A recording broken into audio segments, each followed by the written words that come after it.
Hello, ఈ సెషన్లో holes మరియు బ్లైండ్ హోల్స్ ద్వారా రెండింటికి స్టాండర్డ్ సైజ్ ట్యాబ్స్తో ఇంటర్నల్ థ్రెడ్స్ను ఫామ్ చేయడం గురించి తెలుసుకుందాం.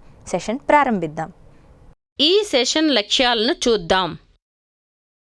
ఈ సెషన్ ముగింపులో మీరు వీటిని చేయగలరు.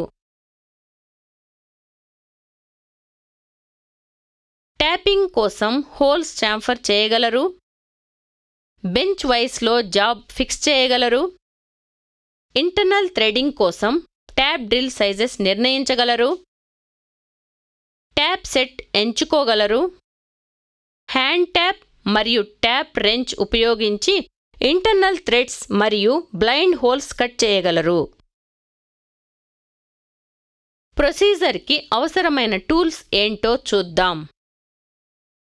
Steel rule, bench vice, try square, files of different grades and sizes, marking media, dot punch and center punch, ball peen hammer, anvil, surface table, angle plate, vernier height gauge, drills of various sizes, drilling machine, check key, countersink tool, tap set M10 and M12, tap wrench, vernier caliper, lubricating oil.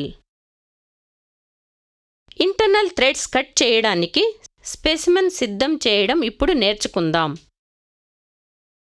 Steel rule ఉపయోగించి raw material size check చేయండి. Bustard file ఉపయోగించి అన్ని faces file చేయండి.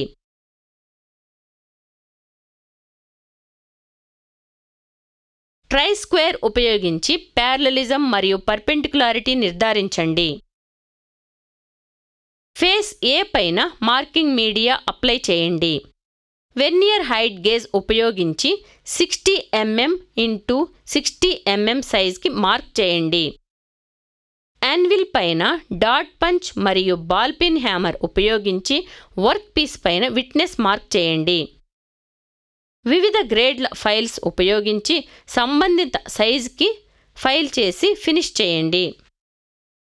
Try square ఉపయోగించి parallelism మరియు పర్పెండిక్యులారిటీ నిర్ధారించండి. Vernier caliper ఉపయోగించి కొలతలు check చేయండి. ఫేస్ ఏ పైన మార్కింగ్ మీడియా మళ్ళీ అప్లై చేయండి. సర్ఫేస్ టేబుల్ మరియు యాంగిల్ ప్లేట్ శుభ్రం చేయండి.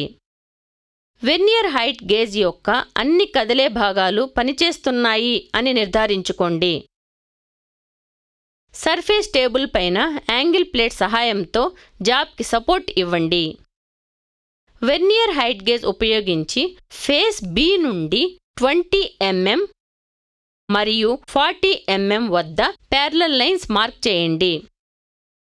వెర్నియర్ హైట్ గేజ్ ఉపయోగించి ఫేస్ సి నుండి 20 mm మరియు 40 mm వద్ద ప్యారలల్ లైన్స్ మార్క్ చేయండి. యాన్విల్ పైన సెంటర్ పంచ్ మరియు బాల్ పిన్ హ్యామర్ ఉపయోగించి డ్రిల్ హోల్ సెంటర్స్ 1, 2, 3 మరియు 4 మార్క్ చేయగలరు. ముందుగా డ్రిల్ సైజ్ ట్యాపింగ్ చేయడానికి లేదా క్యాలిక్యులేషన్ ద్వారా ట్యాపింగ్ డ్రిల్ సైజ్ టేబుల్ ఉపయోగించి నిర్ణయించండి. ఉదాహరణకి M12 డ్రిల్ సైజ్ మరియు 1.75 mm pitch. Drill size equal to thread size minus thread pitch equal to 12 minus 1.75. కాబట్టి డ్రిల్ సైజ్ 10.25 mm. ఉదాహరణకి M10 డ్రిల్ సైజ్ మరియు 1.5 mm pitch. Drill size equal to thread size minus thread pitch equal to 10 minus 1.5. కాబట్టి drill size 8.5 mm. Drilling machine వైస్లో job పట్టుకోండి. 3 mm drill bit fix చేసి 3 and 4 points పైన 2 through holes drill వేయండి. 6 mm drill bit fix చేసి 3 and 4 points పైన 2 pilot holes drill వేయండి. 8.5 mm drill bit fix చేసి 3 and 4 పాయింట్స్ పైన త్రూ హోల్స్ డ్రిల్ వేయండి. బ్లైండ్ హోల్స్ డ్రిల్ చేయడానికి డెప్త్ స్టాప్ అమరిక సెట్ చేయడం ఇప్పుడు నేర్చుకుందాం. 3 mm డ్రిల్ బిట్ని స్పిండిల్లో ఫిక్స్ చేసి పాయింట్స్ 1 and 2 పైన పూర్తి డయామీటర్ ఏర్పడే వరకు డ్రిల్ వేయండి. వర్క్ పీస్ని డ్రిల్ బిట్తో కాంటాక్ట్లో ఉంచండి మరియు అందించిన నాబ్ ఉపయోగించి స్కేల్ పైన లోతు సర్దుబాటు చేయండి. ఏదైనా ఉంటే ఎర్రర్ కొరకు కూడా యాడ్ చేయండి.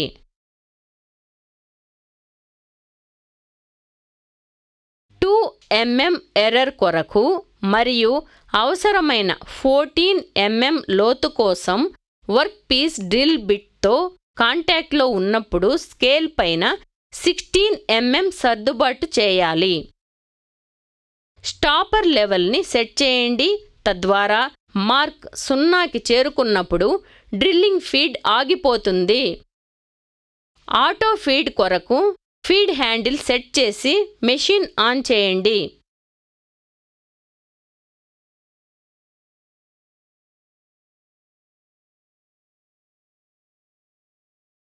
పాయింట్స్ 1 and 2 పైన 14 mm లోతు బ్లైండ్ హోల్ పొందేందుకు 6 mm డ్రిల్ బిట్ ఫిక్స్ చేసి పై విధానాన్ని రిపీట్ చేయండి.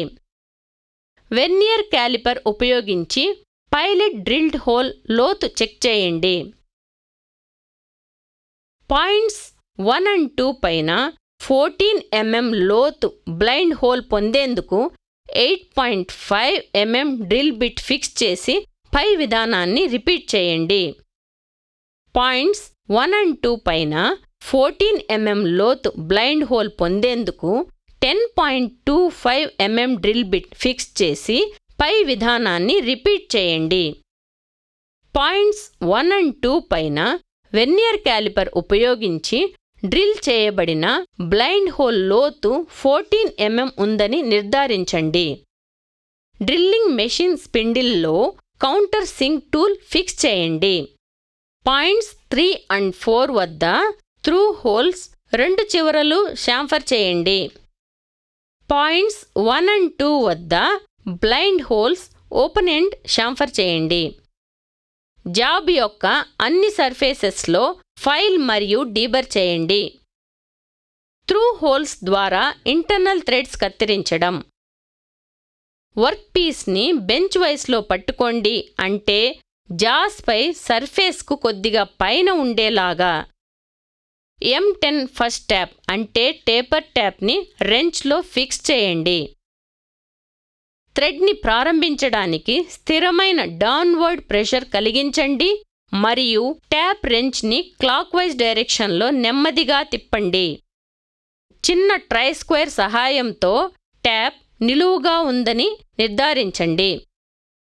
రెంచ్ను నెమ్మదిగా తిప్పండి, తద్వారా ప్రెషర్ 2 వైపులా సమతుల్యంగా ఉంటుంది మరియు థ్రెడ్ కత్తిరించడం కొనసాగించండి. చిప్ బ్రేక్ చేయడానికి సుమారు పావు మలుపు వరకు తరచుగా వెనుకకు తిప్పండి. థ్రెడ్ చేయబడుతున్న హోల్ లోపల ట్యాప్ ఫుల్ అయ్యే వరకు థ్రెడ్ కత్తిరించండి. రెండవ అంటే ఇంటర్మీడియట్ మరియు మూడవ అంటే బాటమింగ్ లేదా ప్లస్ ట్యాప్ ఉపయోగించి థ్రెడ్ పూర్తి చేయండి. బ్రష్తో చిప్స్ తొలగించండి.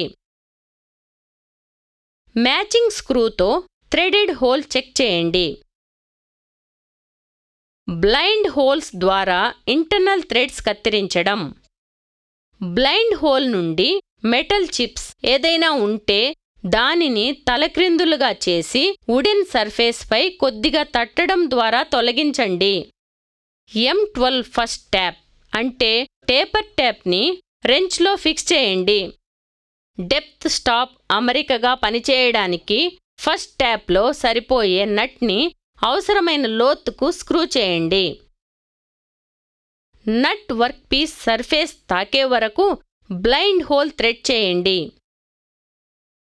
డెప్త్ స్టాప్ అమరికగా నట్తో పాటు థ్రెడ్ కటింగ్ ఆపరేషన్ పూర్తి చేయడానికి ఇంటర్మీడియట్ మరియు బాటమింగ్ ట్యాప్ ఉపయోగించండి. మ్యాచింగ్ స్క్రూతో థ్రెడెడ్ హోల్ చెక్ చేయండి. ఒక చిన్న ఫ్లాట్ ఫైల్ సహాయంతో మొత్తం వర్క్ పీస్ డీబర్ చేయండి.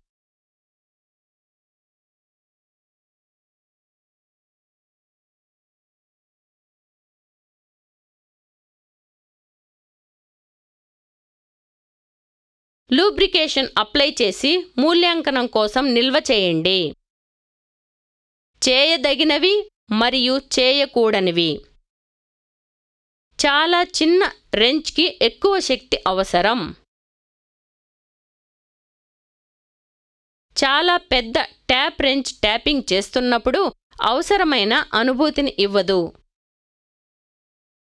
థ్రెడ్ కత్తిరించేటప్పుడు ఎల్లప్పుడూ కటింగ్ ఫ్లూయిడ్ ఉపయోగించండి. బ్లైండ్ హోల్ ట్యాపింగ్ చేసేటప్పుడు ఊదడం ద్వారా చిప్స్ క్లియర్ చేయడానికి ప్రయత్నించవద్దు. చదునైన మరియు వంగిన తీగ ఉపయోగించి తరచుగా బ్లైండ్ హోల్ నుండి చిప్స్ తొలగించండి. థ్రెడ్ కటింగ్ ఆపరేషన్ పూర్తయిన తర్వాత బ్రష్తో ట్యాప్ సెట్ శుభ్రం చేయండి. రీక్యాప్ చేయడానికి మనము వీటిని నేర్చుకున్నాము. ట్యాపింగ్ కోసం హోల్స్ షాంపర్ చేయగలరు. బెంచ్ వైస్లో జాబ్ ఫిక్స్ చేయగలరు. ఇంటర్నల్ థ్రెడింగ్ కోసం ట్యాప్ డ్రిల్ సైజెస్ నిర్ణయించగలరు. ట్యాప్ సెట్ ఎంచుకోగలరు. హ్యాండ్ ట్యాప్ మరియు ట్యాప్ రెంచ్ ఉపయోగించి ఇంటర్నల్ థ్రెడ్స్ మరియు బ్లైండ్ హోల్స్ కత్తిరించగలరు. సో ఈ సెషన్లో హోల్స్ మరియు బ్లైండ్ హోల్స్ ద్వారా రెండింటిని స్టాండర్డ్ సైజ్ ట్యాప్స్తో ఇంటర్నల్ థ్రెడ్స్ను ఫామ్ చేయడం గురించి తెలుసుకున్నాం. మీకు అన్ని విషయాలు అర్థమయ్యాయని ఆశిస్తున్నాను. తదుపరి సెషన్లో కలుద్దాం.